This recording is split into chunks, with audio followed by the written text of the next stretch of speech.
मिरज पूर्व भागात प्रथमच नव्याने सलगर येथे सुरू झाले अत्याधुनिक सिद्धिविनायक नेत्रालय व्हिजन सेंटर। आज तुमच्यासाठी मोफत नेत्र तपासणी व ऑपरेशन शिबिर 13 एप्रिल ते 5 मे 2026 या कालावधीत सुरू असलेल्या या शिबिरात कॉम्प्युटरद्वारे संपूर्ण डोळे तपासणी, मोतीबिंदू फेको शस्त्रक्रिया, 5 बिंदू उपचार, लेसर सुविधा, तिरळेपणा व लहान मुलांच्या डोळ्यांचे आजार यावर तज्ञ डॉक्टरांकडून उपचार उपलब्ध आहेत। तसेच ब्रँडेड चष्मे, गॉगल्स व कॉन्टॅक्ट लेन्सेस ही उपलब्ध। वेळ सकाळी 9 ते दुपारी 2 आणि सायंकाळी 4 ते 8। ठिकाण हायस्कूल रोड, सलगरी, तालुका मिरज। संपर्क 9309744441।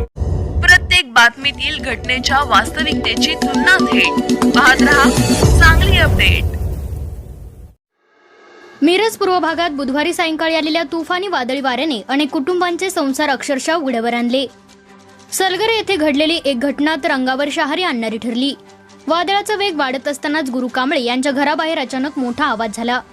शेळ्यांच्या निवारासाठी टाकलेले पत्रे त्यांच्या अंगावर पडल्याचा आवाज ऐकून कुटुंबीय अक्षरशः घाबरले। बाहेर नेमकं काय घडतंय हे पाहण्यासाठी त्यांनी घराचा दरवाजा उघडला आणि पुढच्याच काही सेकंदात त्यांच्या डोळ्यांसमोर भीषण प्रसंग घडला। दरवाजा उघडताच तुफानी वाऱ्याने थेट घरात प्रवेश केला आणि काही क्षणातच घरावरील संपूर्ण पत्रे उचलून हवेत फेकली। जोरदार आवाज, उडणारे पत्रे आणि घरभर उडालेली धूळ यामुळे कुटुंबियांना काही सुचेनासे झाले। डोळ्यांसमोर स्वतःच्या राहत्या घराचे छप्पर उडताना पाहून कांबळे कुटुंबियांचा थरकाप उडाला। वाऱ्याचा वेग इतका भीषण होता की पत्र्यांचा अक्षरशः भुगा झाला। घरातील संसार उपयोगी वस्तू, धान्य व अन्य साहित्यांचे देखील मोठ्या प्रमाणात नुकसान झाले। याच वादळी वाऱ्यात सलगरे येथील धनराज कांबळे यांच्या घराचेही मोठे नुकसान झाले असून घराचे पत्रे उडून गेले आहेत। विशेष म्हणजे या दोन्ही घरांमध्ये कुटुंबीय उपस्थित असताना सुदैवाने कोणतीही जीवितहानी झाली नाही, त्यामुळे ग्रामस्थांनी मोठा निश्वास सोडला। दरम्यान या नैसर्गिक आपत्तीची पाहणी करण्यासाठी जिल्हा परिषद महिला व बालकल्याण सभापती स्नेहल मोरे यांनी गुरुवारी सलगरे परिसराला भेट देत नुकसानग्रस्त कुटुंबियांची विचारपूस केली।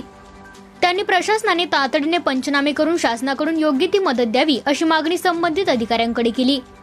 तसंच वादळी वाऱ्यामुळे अनेक ठिकाणी विद्युत खांब वाकल्याने काही भागातील वीज पुरवठा अद्यापही सुरळीत झालेला नसल्याचे त्यांनी नमूद केले। या घटनेचे पंचनामे करण्याचे काम तलाठी विजया कगुडे व कोतवाल सिद्धू लोहार यांच्याकडून सुरू असून नुकसानीचा अहवाल प्रशासनाकडे पाठवण्याची प्रक्रिया सुरू आहे। वादळी वाऱ्यामुळे संपूर्ण परिसरात भीतीचे वातावरण निर्माण झाले असून शासनाने तातडीने मदत द्यावी अशी मागणी नागरिकांकडून होत आहे। काल झालेल्या वादळी वाऱ्यामुळे आणि पावसामुळे लोकांना सलगरमधील त्याचबरोबर आमच्या मिरज पूर्व भागात खूप मोठं नुकसान झालं आहे आणि त्याची पाहणी आज आम्ही सकाळपासून करतोच आहोत। एरंडोलीमध्ये केली, त्यानंतर आज आम्ही सलगरमध्ये आलेलो आहोत।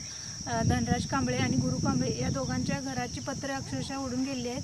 तुम्ही पाहू शकता या ठिकाणी खूप नुकसान झालं आहे। घरात छोटी छोटी मुलं आहेत, त्यांचे अक्षरशः त्यांचं खूप त्रास त्यांना या ठिकाणी भोगावा लागतोय आणि आम्ही प्रशासनाला विनंती करते की त्यांनी लवकरात लवकर पंचनामे करून प्रशासनाने जास्तीत जास्त मदत या ठिकाणी द्यावी अशी मी प्रशासनाला सूचना देते।